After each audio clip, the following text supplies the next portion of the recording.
you, put your mark in your brain. And normally I know when to back off, cause you're raising the stakes. I play to win. And good evening, boxing fans. Welcome back to another episode of the Body Shot Boxing Show on Twilight Talk Radio. I'm your host, Brian Murphy, and we can be heard every Wednesday evening at 8:30 p.m. Pacific Time. And as a reminder, this is a call-in show, so if you would like to call in, particularly tonight, we're going to have a really good show. We're going to be discussing some controversial things from Mr. Manny Pacquiao and some other things that's going on inside of the world of boxing. So if you hear anything that you want to comment on, definitely feel free to do so at 909-726-7226. That's 909-726-7226. What a great show we had last week. We had professional boxer Daniel Valdivia on, and he gave us a really, really good hour. Really happy with it. It was one of the best shows that I've done on this program. So thanks to him for hopping on the line and giving us some background on his boxing career, his childhood, where he grew up. Comes from a great family, and I'm really looking forward to seeing his career develop and blossom, and also having him back on the show. I definitely foresee him coming back on the show relatively soon with some more acclimates than what he's already achieved. So thanks to him.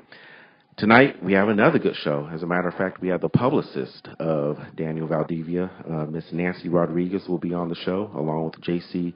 Cazares, and we're going to talk about several things. We're going to talk about the Triple G press conference, so that's going to be interesting. And we're going to talk about the undercards and how some of the younger fighters aren't getting love. You know, how some of the younger fighters and the up-and-coming fighters aren't getting the recognition that they should. You have somebody like Roman Chocolatito Gonzalez, great fighter, one of the most technically sound fighters in the world, but he's not. His name is just not out there the way that it should be.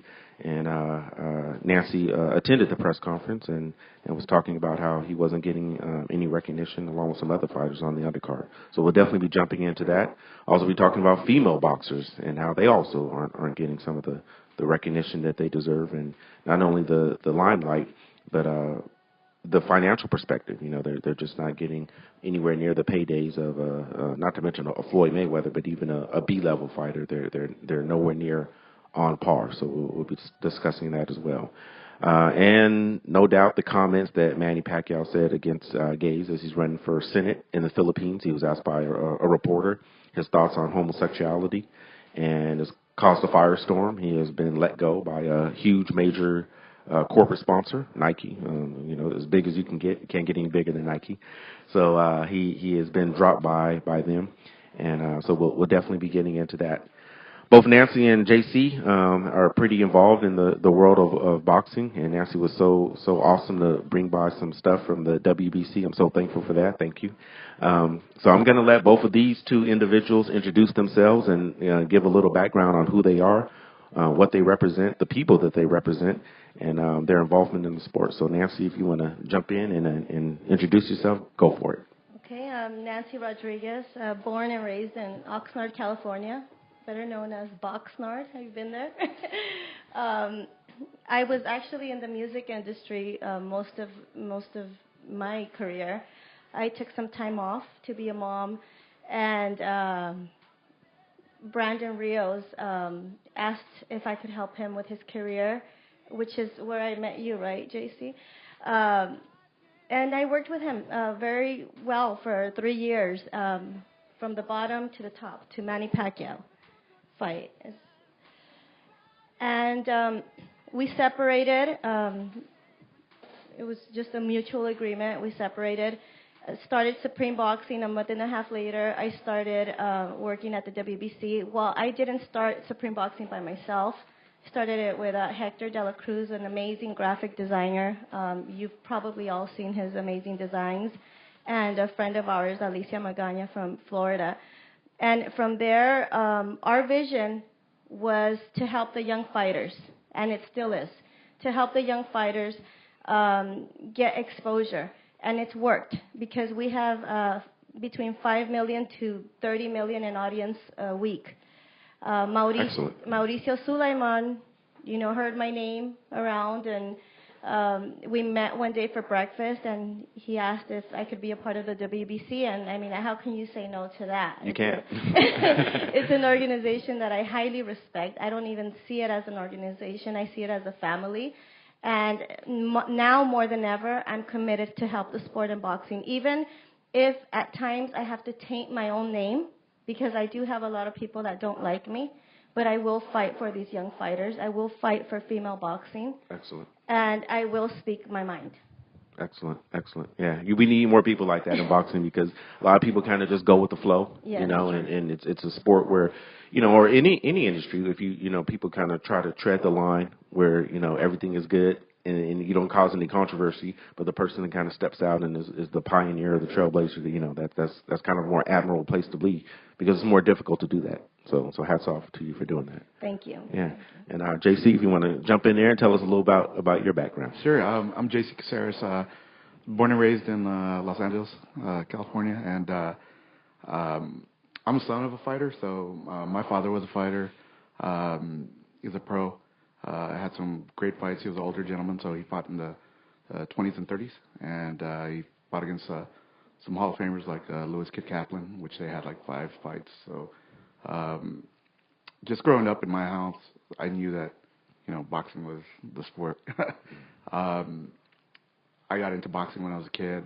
There was no way around it. So myself, my brother boxed, my nephew boxed. You know, pretty much all the males in our family boxed. And when I decided that, you know, I wasn't going to go ahead and pursue it as a professional career, I was interested in the sport. And, you know, through friends, I was allowed opportunity to go ahead and get involved with the media side of it. You know, friends like Steve Kim, Doug Fisher, Tom Gerbasi, Gary Randall, they gave me a chance. And how could I say no? Sure. So I got involved with the sport, and I started covering the sport. And from there, I just met more and more people that fighters, managers, promoters, matchmakers, and the whole time that I was covering sport and doing what I, you know, was paid to do to go ahead and provide coverage, I was also going ahead and being a student of the game, learning the sport and learning the business and picking the brains of everybody that I ran across. So that knowledge paid dividends, because down the line, and you know, as I, you know, fighters turn into friends, and they look to me and they want help with their careers, you know, in one way or another. That knowledge and those contacts, I've been able to apply them and help them, and I get a lot of joy out of helping young fighters, you know, get their name out there and get their just due, whether it's in sponsorships or the fights they want to get, or getting with the right people, or just getting opportunities, exposure. You know, anything I can be of service to them, I try to do my best for them. So. Yeah. When me and Nancy spoke on the phone yesterday, we talked about how, you know, boxing is so much of a niche sport, and it's a very community-oriented sport. So, you know, the things that you just spoke about, you know, it's too small of a sport for people not to support each other. You know, you could have infighting in the NFL, the NBA, or Major League Baseball. They're huge companies worth billions and billions of dollars. So if two athletes don't get along, or two organizations don't get along, or if there's a stalemate between, you know, executives or something, the sport can survive. And in boxing, you know, we have a Cold War, which is just killing us, and yes. it's really unfortunate, and the sport is too small to have, you know, infighting. It can't survive the type of infighting that the major 3 sports or including, like, say, NHL can withstand. And so I think it's extremely important that people like us continue to do what we're doing. We're obviously all very passionate about what we do, and it's just important because this sport is great. I love it. You know, watching boxing is fun, but there's elements about it that can certainly be improved upon. So thanks for that. Yeah, very, very much so. I agree. I mean, just growing up, I remember there's periods of time that, you know, great fights happened in the 80s. Like, you had your round robin between Duran, Leonard, Hearns, and Hagler, and those fights happened. And then there was a bit of years that we didn't get those fights, and then all of a sudden we started getting all these great fights with Chavez and all these undercards for Don King that he was, you know, giving us the Trinidad fights, the Terry Norris fights, all these great fights. So it happens in, you know, it happens in periods, you know. And there was a time where people thought De La Hoya Trinidad would never happen, and then it happened, and then so that's kind of like I think we're going through that period right now where you said there's a bit of a Cold War, but at the same time we've got promoters like Top Rank and Golden Boy working together, and we may see more great fights coming out of that. So hats off to Oscar for trying to at least make a dent in that situation. Yeah, very much so. Me and Nancy had a nice conversation yesterday, and she attended the Triple G press conference, and I'm sure that was really exciting. One of the top athletes in our sport, not only from a physical perspective, but he's also just recognition-wise. His name is getting out there. He's not quite a household name yet, but he's going to be soon because of his tremendous physical ability. But one of the things that we talked about was. The casual fans know who Triple G is, and even maybe a little bit about Roman Gonzalez.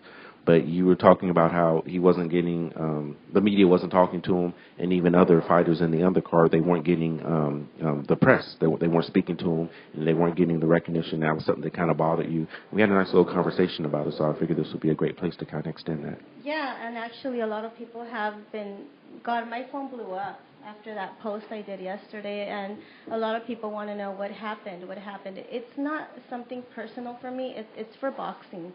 I don't like seeing Chocolatito, Ceniza, Walter to look there like they're fans.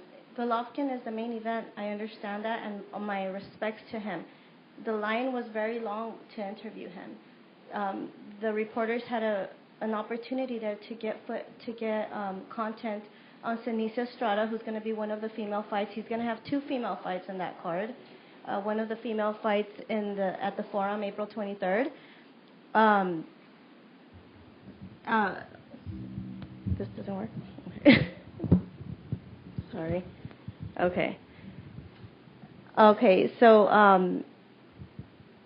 yeah, Walter, Chocolatito, and I'm sure JC was there. He saw what happened, and for me, when I saw that, I told our team, which was the WBC and Supreme Boxing, let's go interview Ceniza, let's go interview Chocolatito, let's go interview Walter. They deserve that respect. They're there to support the card. So we did, and by the time we were finished, we went back to Golovkin, and we were not allowed to interview them. Because he had to go. I understand that, but they also need to understand that if you have 20 members of the press, then you should really limit your time with each press member to maybe 3 or 4 questions instead of letting them do 10 minutes or 7 minutes, and then you leave 1 or 2 people hanging that were there taking care of the undercard. And that really hurt me because I know Ceniza goes to support Gennady Golovkin. I know she probably doesn't want the interviews. Maybe she does, maybe she doesn't. I don't know. But I feel that she at least deserves that for her putting her life in the ring for our entertainment, as well as Walter, as well as Chocolatito. I don't know how you feel about that, JC, because you took Ceniza. Yeah, my whole thing on that is that it was important for me to be there. I mean, I know our website, Boxeo Mundial, we're going to get the coverage that we need. We have people there, but it's important for her to get access and get the interviews. And when Nancy and Erica, went ahead and got her interviewed, I also made sure that afterwards she meets people that I know and from different organizations and different outlets. The Orange County Register, LA Times. I need to make sure that she meets the people that I call friends, because that's the opportunity for them to go ahead and put a name to a face and go ahead and be able to work out, hey, we're either going to interview you here or let's go ahead and do something at your gym. But that connection is important there at the press conference, and that was my big thing with her. I needed to make sure that she got on the stage, and when they were positioning the fighters, I made sure I told her, hey, get up there, you're the big ticket seller on the undercard. There's no doubt about that. She was on the card last May, and she broke the record for any of the undercard fighters. So that's the reason that she's on the card again. She's a great fighter, but she also sells tickets. And when you do that, she deserves to be recognized. And kudos to Tom for putting her up there and allowing her to take the picture with Gennady. And I'm sure a lot of people, asked, who's that? And, as long as, she plants the seed in their head that, hey, I'm a fighter to watch, those opportunities, need to be taken advantage of. So that was important to me. So I did notice that too. And that's the reason that, when we go to media events like that, it's important for me to have her hustle around, and I'm showing her, look, this is what we have to do. Because if it was any other fighter or if it was any other friend that I was working with, I tell them the same. This is what you have to do, because this is the only way that we're going to go ahead and get the exposure you deserve, rightfully so. Yeah, yeah. I just want to clear something. I want to clear something up. I don't want anyone to think that I'm bashing anyone, because all I want is for every member in boxing, whether you're a promoter, a manager, a fighter, press, you have to understand that we all need each other. Absolutely. The fighters won't have fans without the press. The promoters won't sell tickets. There will be no pay-per-view sold. So when you say no to any press member, you're not saying no to one person. Mm-hmm. You're saying no to their hundreds or thousands or millions of loyal followers. Absolutely. Because they will stop promoting your fight. Absolutely. So, just have that respect for the media. I told you yesterday at the WBC, Mauricio Sulaiman, every single Tuesday he hosts in the office in Mexico a press conference where the media is there. He feeds them. They have coffee. He has fighters. Mm-hmm. He gives them respect. Mm-hmm. And when he comes to Los Angeles, he'll tell Bill Kaplan or myself, hey, Nancy, get the press together. Mm-hmm. Let's take them out to lunch. Mm-hmm. Let's take them out to dinner. Mm-hmm. Because Mauricio, who's the president of an organization, knows how important the media is for boxing. Absolutely. So basically, let's not let things get to our head. Every single one of us in boxing, we need to remember we all need each other. Absolutely. We all need each other. We're not in it for ourselves. We're in it to help the sport. Mm-hmm. Mm-hmm. That's it. Yeah. Yeah. No, and I think that people can clearly hear the passion in your voice, and I don't think it would be misconstrued in any way. I think it's obvious that you just want everybody to win. And again, going back to what we said originally, this is a community thing. We're just too small to have any type of infighting, and also to ignore anything.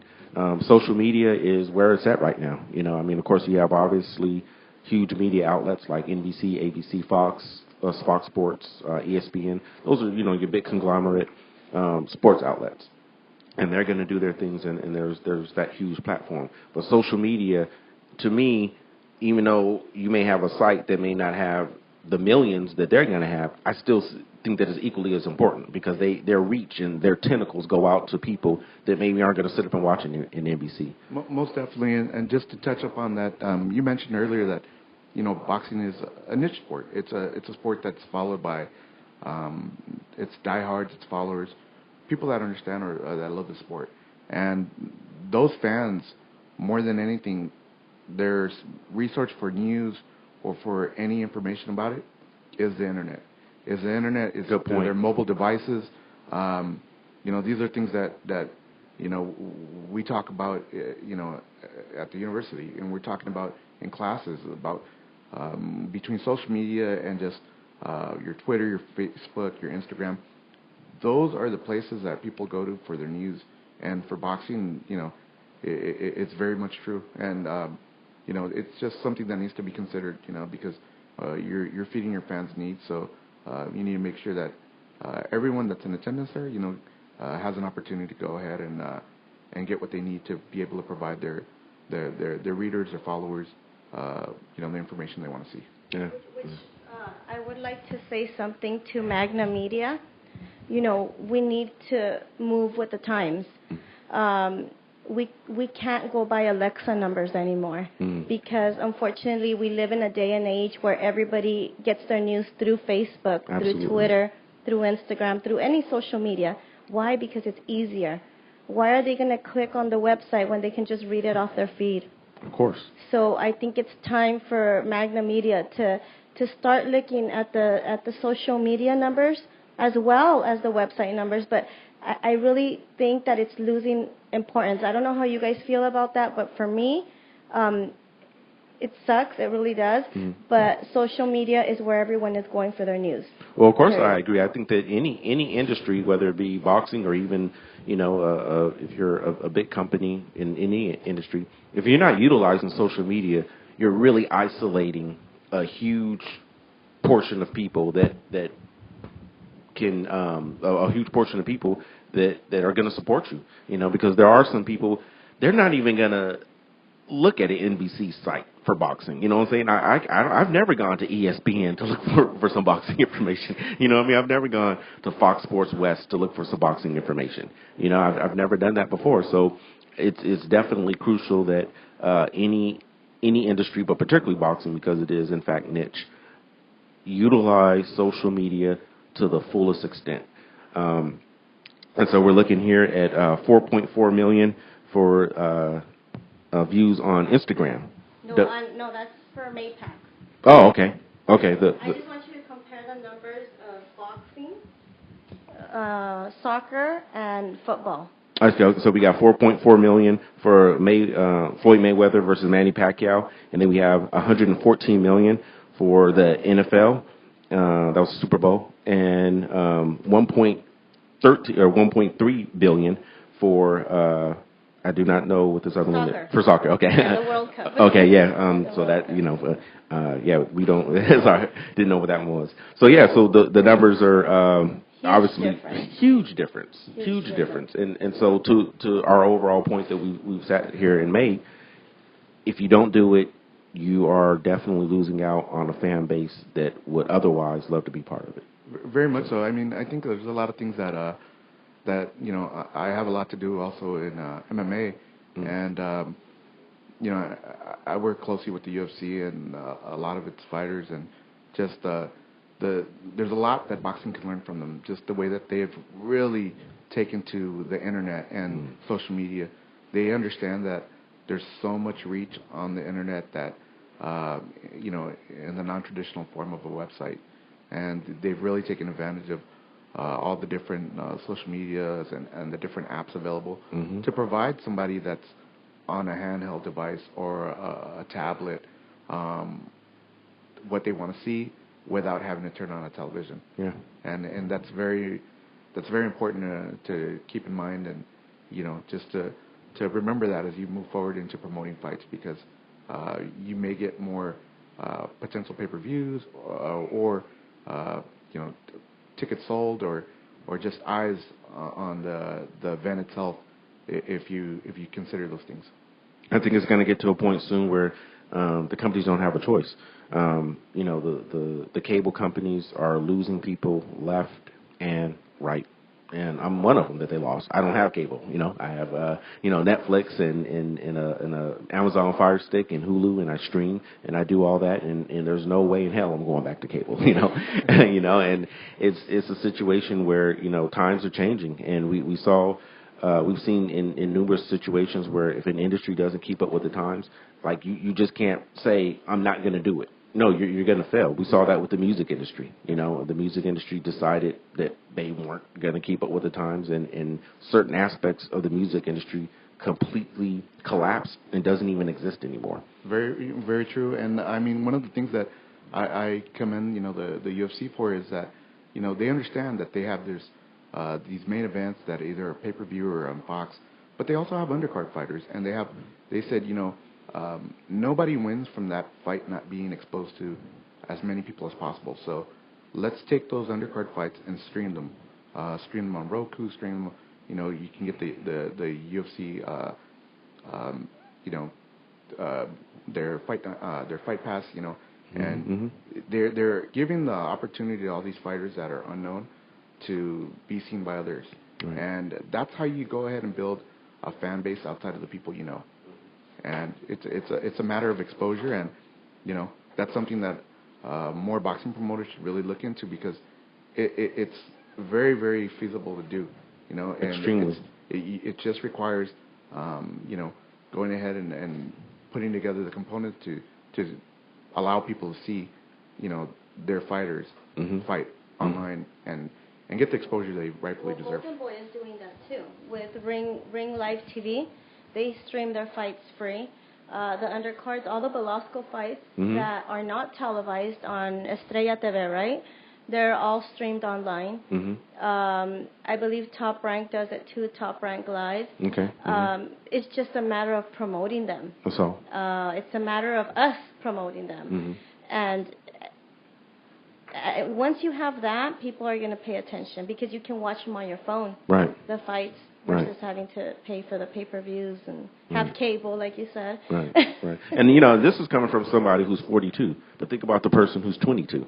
Whole different ball game. They think differently. Their whole perception of everything is different. They're not coming home and watching television and sitting through commercials. That's dead. It's over. You know what I mean? So if I'm saying this and I'm older, 2 generations older than somebody that's 22, well, then you really need to take a hard look at that. I want to transition to, because I did bring up the female boxers. We're going to hop into a quick commercial break, but female boxers is becoming a big part of the boxing communities, and well, they have been for a while, but they just haven't gotten the recognition. So we're going to take a quick commercial break, and we're going to talk about the females. All right. Okay.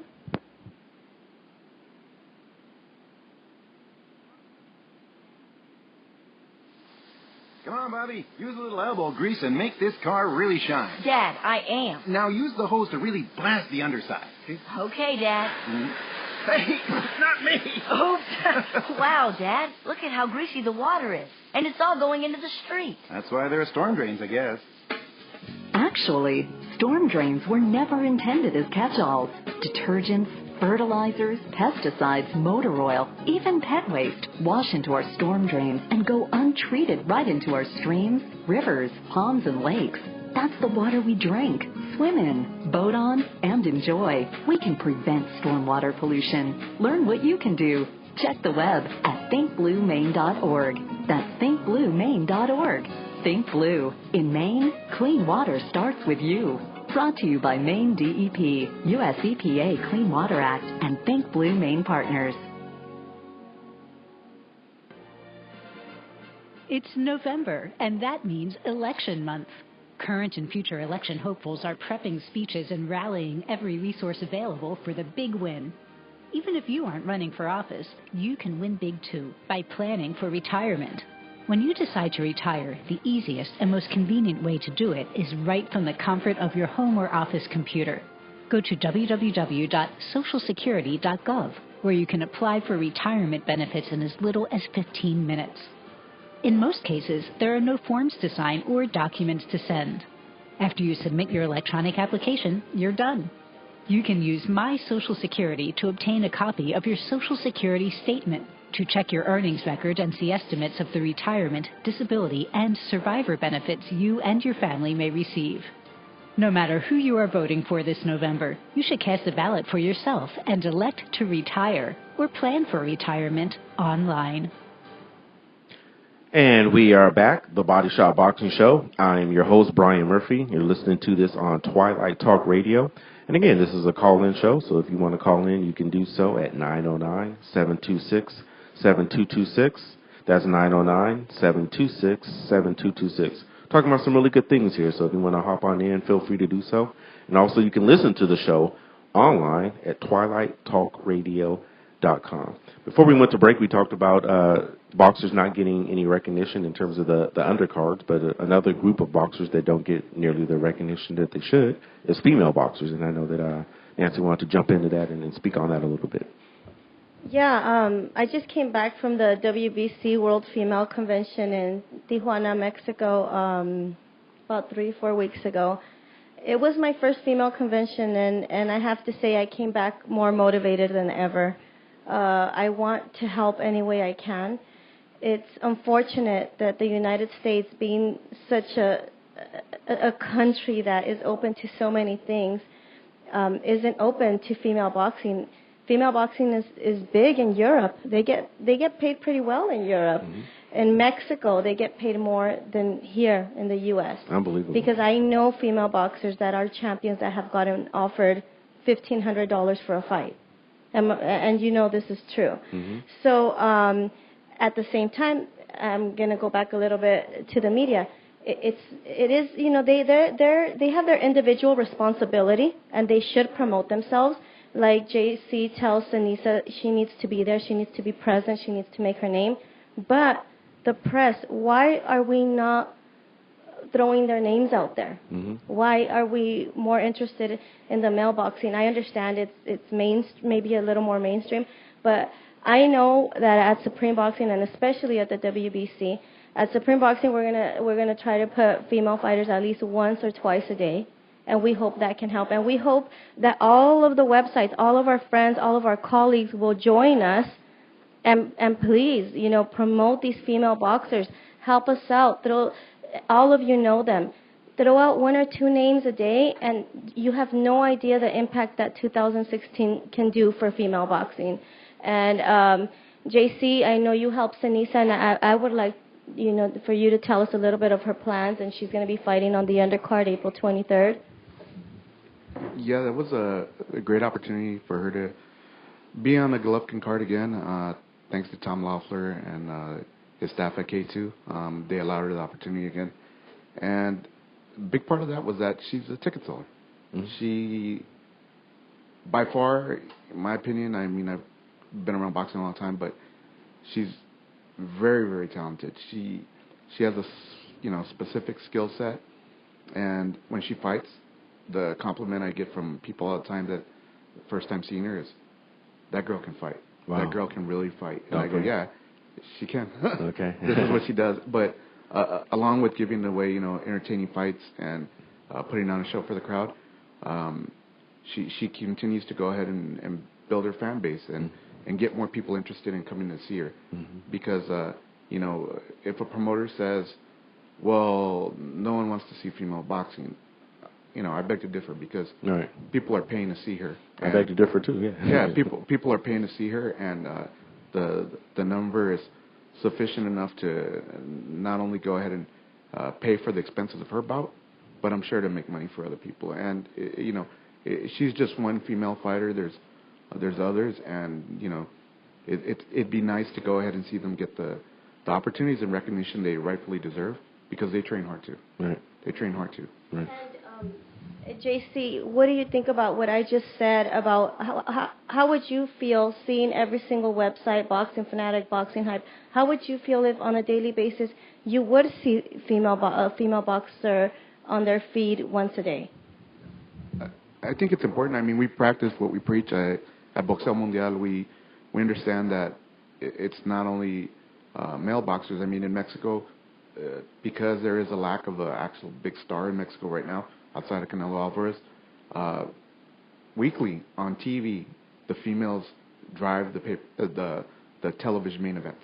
They drive the card. Interesting. And I watch Very interesting. I watch female boxing all the time because I'm scouting potential opponents and future challengers to Sanisa. And when I'm watching that, I can't help but notice that these cards in Mexico are being driven by females. Interesting. And there's males on the undercard. And that's not by accident, and that's because these girls can fight, put on an entertaining show, and their appeal is grown to the point where the television networks over there understand that they deserve to be televised. Wow. So, you know, you don't have to look too far here in the U.S. Look at the popularity of women's MMA. Sure. And names like Ronda Rousey and Holly Holm and Joanna Jędrzejczyk. These girls are showing that women can fight. Women can fight, can be main events, and people are interested in watching them. So, you know, boxing, you know, I challenge more promoters to really go ahead and give these girls an opportunity, because, you know, whatever the excuse is as far as like, oh, well, this or that, I don't believe it. You know, give these. Well, the proof is in the pudding. A lot of times a person could say, I think this should be on the air because I'm a fan, or I have friends that are fans. But when it comes to companies, they go by numbers. And based on what you just said, I didn't even know that. But based on what you just said, those are hardcore facts that a company can say, okay, well, we can put this on the air because we're going to get the advertising dollar, because the numbers are in fact there, and we know it because there's empirical evidence to prove it. And so that's really powerful what you said, because I wasn't aware. Yeah, it's something that I you know, pay a lot of attention to, and I mean. I understand that you have to go ahead and market these girls, and that's something that, you know, with Sanisa, we really went ahead and and taking a look at that, I started thinking really outside the box, and I said, I'm going to put her in the position to where she's getting exposed to fans that maybe didn't know her. Mm-hmm. So we do a lot of cross-promotional things with MMA fighters, and we've done things with Fox Sports and with a lot of UFC fighters, and those are opportunities for people to see her and go, who's this girl? Mm-hmm. And wow, okay. And even when we sometimes put up like some of the different stars from MMA that we sparred with, and they give her respect and also mention her, and that's how we're able to go ahead and get her reach and her name out there, and keep on continuing to push for her to get more opportunities. And I think this year is going to be different, and she could be the one girl that can get the boxing public to pay attention to women's boxing here in the U.S., and that can break the mold on the way they're looked at. Mm-hmm. Mm-hmm. I wanted to pay my give my respects to Sanford Boxing, Cancun Boxing, like you said, in Mexico. They're having main events. I got to go to a female boxing main event card 3 weeks ago in Mexico, and Canelo's brother was in the undercard. Ramon Alvarez was in the undercard, and the crowd was happy to see him and everything. They were screaming. Abel Sanchez was there. We were sitting there with him. Great fight. But then Yasmin Rivas came out. Wow. The crowd went crazy for her. That's who they went to go see. The fans, the audience was there to see her. Unfortunately, she lost her title. Okay. My opinion was that maybe she was a little bit distracted with the convention. Sure. Maybe underestimated her opponent. I don't know. It was a great fight regardless. And but yes, the main events in Mexico right now are female boxers. And Ava, I just want to mention Ava Knight will be fighting this weekend, Saturday in Mazatlan. Okay. She hasn't fought in over 15 months for the same thing. Promoters, they're not giving her the opportunity. She's not getting the fight. So she's going back to Mexico to fight, and hopefully after this she can continue fighting more regularly. I want to wish her the best of luck. And for fans that are listening to us, please follow her on Instagram. It's Ava Knight Boxing, and she'll be fighting this Saturday for Cancun Boxing, I believe. And Marisela Cornejo will be fighting for the WBC World Female Middleweight title in New Zealand against Kelly Reese. Okay.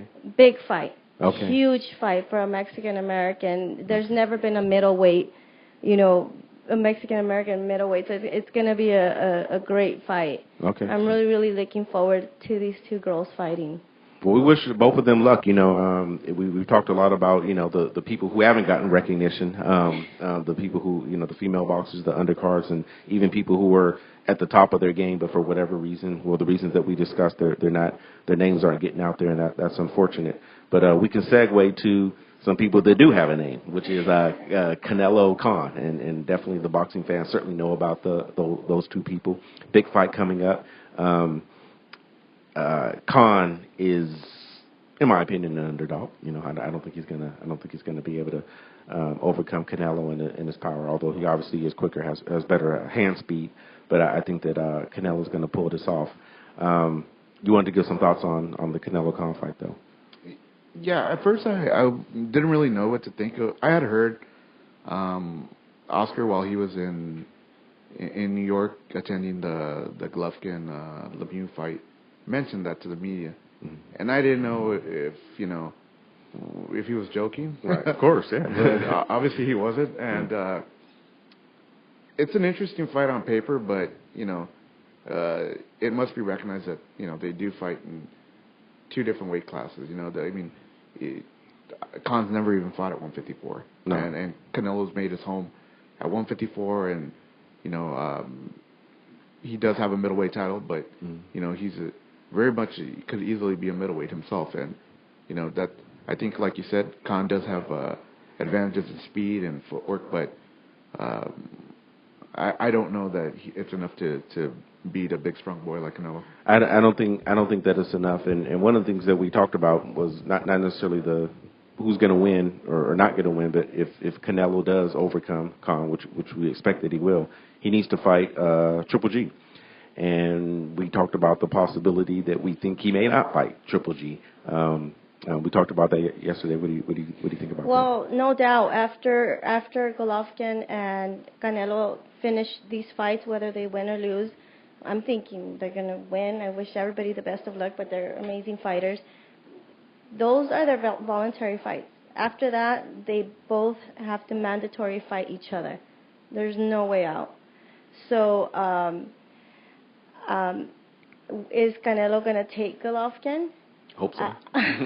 I don't know. Honestly, the Canelo Khan fight caught me by surprise. Absolutely. I was not expecting it. Me neither. That was a joke. Yeah.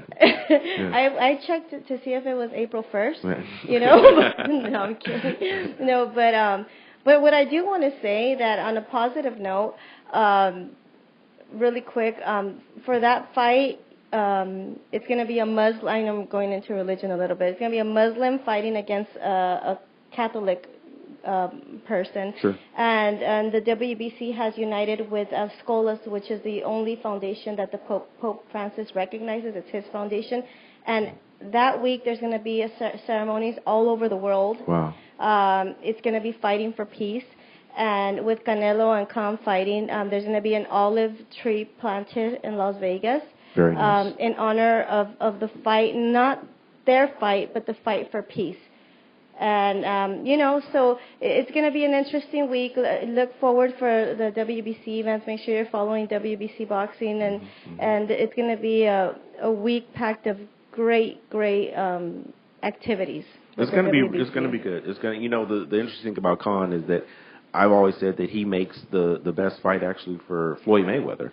I don't think he has a chance of winning, but in terms of his style, we all know styles make fights. Because of his style, his incredible hand speed, I think he would make a really good fight for Floyd Mayweather. That's not going to happen because it's a small risk for Floyd, and Floyd doesn't take any risks. So, well, I had heard it's not a rumor, it's actually I heard that Showtime gave Mayweather a $150 million deal to fight 2 or 3 in the top 15, and Floyd Mayweather said yes, except for Amir Khan. He wants nothing to do with Amir Khan. Yeah. For the reasons I just said. He does not want him to make money off of him. Period. He doesn't. Maybe your reasons are valid, but Mayweather does not want to associate himself with Amir Khan at all. No, I 100% agree with you. I think that Floyd Mayweather has given people paydays that he felt has deserved them. I think he's actually has fought people. Andre Berto would be the best example. I think he literally said, you know what, and not to bring race into it, but I do believe there was some this is another black man. I'm going to put several $1 million in his pocket, and he absolutely didn't deserve it. There's just no way around it. I mean, right. People can say what they want to say, and that goes into a whole different direction. But he didn't deserve it, and he got a fight, and he certainly doesn't have to ever work again. I forget how much he made for that fight, but when you make that many millions, if you don't spend it on stupid things, you don't have to work. No, I agree. I mean, I think that going back to that fight, or even his selection of opponent. Very easily, he could have chosen someone from the Al Haymon stable of fighters, whether it be a Sean Porter or a Danny Garcia, or a Keith Thurman, one of these welterweights that's young and very, very much hungry and deserving. And he chose Berto, and real shame. I thought it was a real shame. Yeah, and I think everybody got what they expected, and unfortunately, a lot of them didn't tune in. Yeah, didn't tune in. So the public speaks. When they don't like something, they react accordingly. And as far as Amir Khan, I think Amir Khan, win or lose, I think he's going to be commended for this, because he's openly said that he wants to take on anyone, whether it was Pacquiao, Mayweather, and now Canelo, and he's actually doing it, and so. That should be commended, and my respects to Amir Khan for taking a big fight. Yeah, I agree, because Amir Khan, we all know he's smaller than Canelo, and considerably. Yeah. I spoke to someone in the Cotto camp after the fight, and Cotto himself, who's bigger than Amir Khan, said, once he felt Canelo's jab, it was too much. It was too powerful for him. So imagine Amir Khan. Could be double that. Because I mean, how much do you think Canelo's going to blow up to day of the fight? About 175. And Khan? 150. Well, he has beat 150, about 155. So at minimum 20 pounds more than the other. I mean, it could be devastating. Amir Khan should really use his speed and just hit and run, or something, you know. This show wouldn't be right if we didn't talk about some of the things outside of the ring, included in the sport, which is the Manny Pacquiao comments. So, of course, as you know, we talked about social media, and that's definitely all over social media. Manny Pacquiao said some comments. He's running for a Senate seat in the Philippines. He was a congressman for several years, and now he's running for Senate. And he was being interviewed by a reporter, and, you know, just like here in America, we have people running for the president office. And, you know, people are giving their thoughts and ideologies on how they feel about religion and culture and stuff. And Manny Pacquiao was asked about homosexuality. And I'll read what he said. Quote, "It's common sense," said the 8-time world champion, who later apologized for what he said. Quote, "Do you see animals mating with the same sex? Animals are better because they can distinguish between male and female. If men mate with men and women mate with women, then they are worse than animals."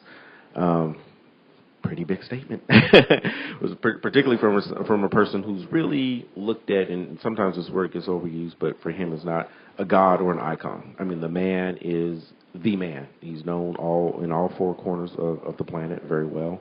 Highly, highly, highly respected as a person for, you know, staying out of trouble. Although he did admit to, you know, some infidelity in his marriage and early on, but he's found religion, he's found God, and to some extent, he's become the right-wing version. Here in America, we have the GOP, and they say some things that are inflammatory and upset people, and his stance is somewhat equivalent to that. What are your thoughts on the statement? I mean, I first couldn't believe, you know, that he would, you know, I know he has conservative views, you know, because of his religion and just the, you know, the politics in his country and the people he's going at and playing to in his country for his election. But, you know, that was something that I was shocked to hear from him, you know, because I think it's something that could have been maybe easily avoided by maybe, you know, just declining the comment or just, you know, saying something politically correct. But he decided to voice his opinion about it, and I think he turned a lot of people off, and he obviously upset some people, and it makes people look at him differently. Like, sure. So it could, you know. The repercussions from it going into his April fight, we're going to have to wait and see, because, I mean, I'm sure that there's going to be a lot of people that are going to want to, you know, ruin his party and not see him have a successful pay-per-view. Right. Well, JC, what's politically correct nowadays, right? Everybody has their own different views, but my opinion on Manny, it was bad timing. It was bad timing not only in his role as a politician, but in his role as a fighter, as a role model, even as a Christian. Okay, even as a Christian, because you're not. First thing on the Bible is not to be judgmental. Keep that comment to yourself. But I do feel, like I told you earlier, I do feel it's going to affect him mentally. I also feel Nike is not going to be the only people to separate from Manny. I feel that a lot of his sponsors are gonna let go for the reason they don't want to be associated to those negative comments. I wish him the best. We all make mistakes. On the other hand, I do feel that the gay community should accept his apology and not bash him, because I did hear from his camp that he's receiving death threats. And not only to him, but to his family. So I feel that there should be a limit, because at that point he made a mistake, but now, you know, two wrongs don't make a right, right? Yeah, so I do wish him the best. I think it's going to affect him mentally, and I hope Nike has a sale on Manny Pacquiao gear. a fire sale? No pun intended. 90% off, folks. You know, it's interesting. I was watching Manny Pacquiao come in. It was maybe 3 fights ago, and he you know, they show him coming into the tunnel before the fight. You know, several hours before the fight, and the cameras following him. And I looked at Manny Pacquiao's face, and I said, God, man, that is the face of a man who has the weight of the world on his shoulders. And Manny Pacquiao carries around more distractions than any other fighter, by far. I mean, first off, I mean, he's married, so that's a distraction. He has kids, 7 kids. So that's, you know, that's an obvious, you know, nothing more needs to be said about, you know, taking care of 7 children. Then, of course, his political appointments. The responsibility of that, and then just people looking up to him, you know, people knowing, being famous and having, you know, an empire of, I believe, somewhere around $450 million. Just that money in your bank account alone creates pressure. So he has the weight of the world on his shoulders, and he lives with just an incredible amount of distractions. And I remember looking at his face, and I was like, God, that's what it looks like to have the weight of the world on your shoulders. It's incredible. Well, I have a lot of respect for Manny Pacquiao. I worked a camp against him when Brandon Rios, when he was my client. We went to China, and I met a lot of his family. As a matter of fact, his wife was pregnant at the time, and she saved me from falling. I remember, it was so scary. Although if she would have let me fall, I would have fallen on David Beckham's lap, which would have been perfectly fine with me. But anyways, he reserved a whole block of rooms for his Philippine people, and I'm not just friends. It's just random people he took from the Philippines to go watch his fight, bought him tickets. He got an entire plane of people to go free, because they can't afford it. You know, the Philippines, it's not like the richest country in the world. You know, that's so well known, he helped so much. So, you know, he made a mistake, okay, but think of all the positive things he's done. Was it horrible? Yes, it was, like Nike said. But we're all human, and we all make mistakes. And like you said, he has all the pressure in the world, and we should at least move on from this. He apologized. But I will tell you that being in this industry for a long time now, these type of news, any type of news, they last 2-3 days max, and then people forget. They're on to the next one. So, so Manny, give it another day, you know. Right. He'll see his way through this. We're gonna take one more commercial break, and then we're gonna come back with these 2 fine people and give them an opportunity to promote the things that they have going on in their lives. So we'll be back in a few. James had trouble seeing. He thought he was tired. His leg went numb. He lost his balance and couldn't talk. He couldn't call for help. James had a stroke. If anyone had recognized the signs and called 911, his life might be different. Remember these warning signs: sudden numbness or weakness in the face, arm, or leg, trouble seeing, sudden confusion or inability to speak. If you suspect a stroke, call 911 immediately, because time lost is brain lost. Visit strokeassociation.org. Let's face it, unexpected accidents and illnesses happen. And when they do, it can leave you and your family vulnerable to out-of-pocket expenses that standard insurance just doesn't cover. Combined supplemental insurance benefits reduce the worry about how you will pay for those expenses. With less worry, it's easier for you to focus on getting well. We pay cash directly to you. Call Monet Swan at 310-955-8577 to start your coverage today. Again, Monet Swan at 310-955-8577 and start your coverage today. Imagine a world where bullying isn't considered a normal part of childhood. A world where I'm not afraid to go to school. To speak out. To be myself. A world where I'm not afraid to be caught alone. Come on, punk. We have the power to stop the bullying. Speak out. Speak up. Educate. Find out what to look for and how you can make a difference at bullying.org. Bullying is not kids being kids. It's not about good homes or bad homes. It's not a normal part of growing up. I shouldn't be afraid to get on the school bus. To turn on my computer. Or walk to my locker. To Did you know that a bully will stop his or her behavior in 10 seconds when their peers speak up? Use your voice. Hey, leave him alone. We have the power to stop bullying. Find out more at bullying.org. Bullying.org. Where you're not alone. Where you're not alone. Where you're not alone. And we are back with the Body Shop Boxing Show. I'm your host, Brian Murphy. We're here on Twilight Talk Radio. What a great conversation we had today. We got to cover a lot of ground talking about up-and-coming fighters, got to talk about female fighters, got to talk about the Manny Pacquiao situation, and we talked about Amir Khan versus Canelo Alvarez, and what's Canelo going to do? We all expect him to get past Khan, but, after that, his mandatory is going to be Gennady Golovkin, and will he face him or will he won't? It's a possibility might skirt out that. But I want to give both these two fine people an opportunity to promote what they have going on in their lives. They both have organizations and things that they represent. So I'd like to give them an opportunity to promote it. I just wanted to tell all the fans out there they can go ahead and follow our website, which is at Boxeo Mundial, also boxeomundial.com. And online, you can follow me at Instagram or Twitter.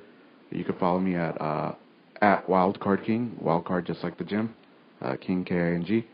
And I'm always going ahead and posting videos of not only fighters that I work with, but fighters that are my friends. Fighters like Julian Ramirez, El Camarón, other fighters that I spend time around, and just kind of try to go ahead and show you what's going on in their lives. And obviously follow at Senisa Estrada, that's SENIESA_Estrada, ESTRADA. She's going to be a star, and this year I think we're going to see her become a world champ. And for all the fans listening, is that all the time I have? I want to talk for like 10 minutes. Okay, so for the Golovkin-Wade fight, we're gonna get a whole bunch of tickets for children, for young kids to go watch the fight. This is through the WBC and the Scholas program. Please follow Pepe Sulaiman, PP Sulaiman, WBC Boxing, or myself. We'll be talking about this soon. We're going to be doing some art projects, and we're going to take you guys to the fight. It's going to be amazing. And this is the Fighting for Peace that we talked about earlier. I can't wait. I'm really excited to do this WBC Cares Scholas program. And then Daniel Valdivia, geez, if you're not following him, make sure to follow him, you guys. He is a future super welterweight champion, and he is an amazing person. He is a ticket seller, and he has all the charisma. He has all the characteristics for a champion in and out of the ring. Absolutely. So make sure you follow him at Valdivia Boxing. Mauricio Herrera, who we don't know who he's fighting, but I think it's going to be Matisse under the Canelo Khan card. Follow Mauricio Herrera. I want to send a shout out to his wife who had appendix surgery yesterday. Wish her luck. Yeah. And then all the Espinoza boxing fighters, Oscar Valdez, Joet, Emilio Sanchez, follow them. Espinoza Boxing has a really good group of fighters that are on to be champions themselves. The Pacquiao Bradley undercard is going to be stacked with great fights. It sure is. And then one more thing, I cannot forget the Supreme Boxing team, because I would be nothing without them. Jennifer, Hector, Anna, Daniel, Javi, everybody puts their little grain and has made Supreme Boxing the #1 Facebook page for 2 years in a row now. Excellent. And millions in audience, and we do it together. We do it out of the heart. We're not getting paid to do it, and that's what I want the promoters to know. A lot of these people, they have jobs. They do this on the side. Give them respect. Give them love, because they're the ones promoting your fights. Well, thank you so much, you two. This has been a great show, great conversation. We talked about some cool stuff. And that's going to do it for this hour of the Body Shop Boxing Show. If you want to follow me, or if you want to email me, you can do so at boxing@murphygrouppr.com. That is boxing@murphygrouppr.com. You can also check out my blog at www.bodyshopboxing.wordpress.com. That's bodyshopboxing.wordpress.com. And on Facebook, you can see me at Body Shop Boxing Blog. That is Body Shop Boxing Blog. And on Twitter, that is at BodyShopBoxing2. That is BodyShopBoxing numerical 2 on Twitter.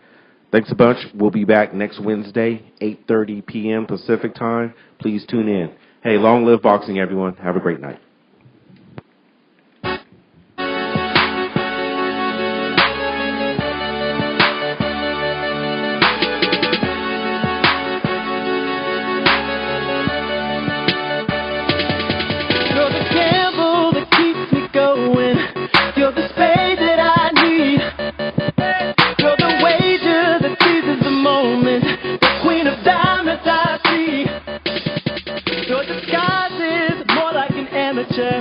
But you